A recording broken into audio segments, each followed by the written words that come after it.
Shri Swami Samarth. Welcome to mini blog. तर बघा, आज मी आलेले आहे पंढरपूरला, म्हणजेच आपल्या विठुरायाचं दर्शन घेण्यासाठी निघालेली आहे. तर बघा, विठुरायाचं दर्शन आम्ही दरवर्षी आषाढी वारी, म्हणजे वारीला तर जाणं होत नाही आपल्याला, पण आषाढ महिन्यामध्ये आमची वारी आम्ही पोच करत असतो, एकतर वारीच्या अगोदर किंवा नंतर तरी. त्यामुळे आषाढ महिन्यामध्ये आमचं जाणं होतं पंढरपूरला. तर आपल्याला वारीला तर चालत जाऊ शकत नाही आपण, पण आपली एकतरी वारी वर्षीची पोचवावी म्हणून आम्ही आषाढ महिन्यामध्ये जात असतो विठ्ठलाच्या दर्शनासाठी. सकाळची वेळ होती, खूप घाई होती कामाची. सगळी कामं वगैरे आवरून घेतली, देवपूजा करून घेतली. त्यानंतर देवांना फुलं वाहिली, फुलं आणली बागेतनं तोडून, आणि सुंदर अशी आजची देवपूजा. माझं कुठं जरी जायचं असेल, मी कुठंही जायचं असेल, घर सोडून जाणार असेल, तरीसुद्धा बघा मी पहिली देवपूजा करते आणि त्यानंतरच मी घरातनं बाहेर पडत असते.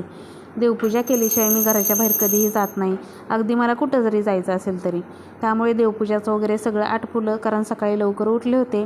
8:45ला आम्ही घरातनं निघालो मस्त असं विठ्ठलाचं दर्शन घेण्यासाठी.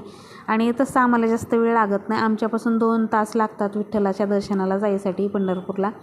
तर त्यानंतर निघालेलो आहोत आम्ही प्रवासाला निघालो. खूप छान प्रवास पण झाला. आणि त्यानंतर आम्हाला विठ्ठलाचं दर्शन घेऊन झाल्यानंतर आम्हाला समर्थाच्या कॉलेजवर सुद्धा जायचं होतं.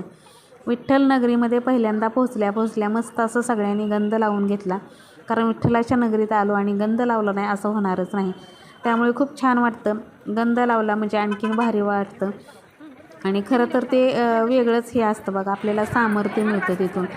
आणि त्यानंतर बघा आम्ही नगर प्रदक्षिणा घातली, गर्दी पण खूप होती मंदिरात. नगर प्रदक्षिणा घातल्या आणि नामदेव पायरीचं दर्शन घेतलं. तर तुम्हाला दाखवते मी पूर्ण मंदिराचा आजूबाजूचा परिसर. ज्यावेळेस आपण मंदिराचा कळस पाहतो त्यावेळेस आपण देवाचं दर्शन घेतल्यासारखं असतं. तर तुम्हीसुद्धा कळस पहा, देवाचा दिसतोय, आणि तुम्ही देवाचं दर्शन घ्या, आपल्या विठ्ठल रुक्माईचं दर्शन घ्या. तर मस्त असं त्यानंतर आम्ही नगर प्रदक्षिणा घातली आणि मस्त असं बघा पूर्ण फेरी मारून आलो. आणि आपल्याला काय म्हणतात, मुखदर्शन घेतलं आणि नामदेव पायरीचं दर्शन घेतलं, कारण आम्हाला नंतर परत आम्हाला समर्थाच्या कॉलेजमध्ये पण जायचं होतं. आणि तुम्हाला सगळ्या बाजूनी मी मंदिर दाखवते बघा, तर तुमचं दर्शन घेतल्यासारखंच होईल. त्यामुळे छान असं मस्त विठुरायाचं तुम्हीसुद्धा डोळे मिटून दर्शन घ्या.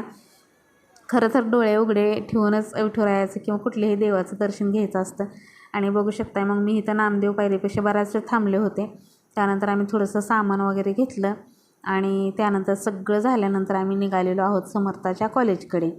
तर असं होता बघा आजचा मिनी ब्लॉग. तुम्हाला कसा वाटला हे नक्की कमेंटमध्ये सांगा. आवडला तर लाईक, शेअर, सबस्क्राईब करा. चला तर भेटूया आपण उद्याच्या छानशा सुंदर व्हिडिओसोबत. तोपर्यंत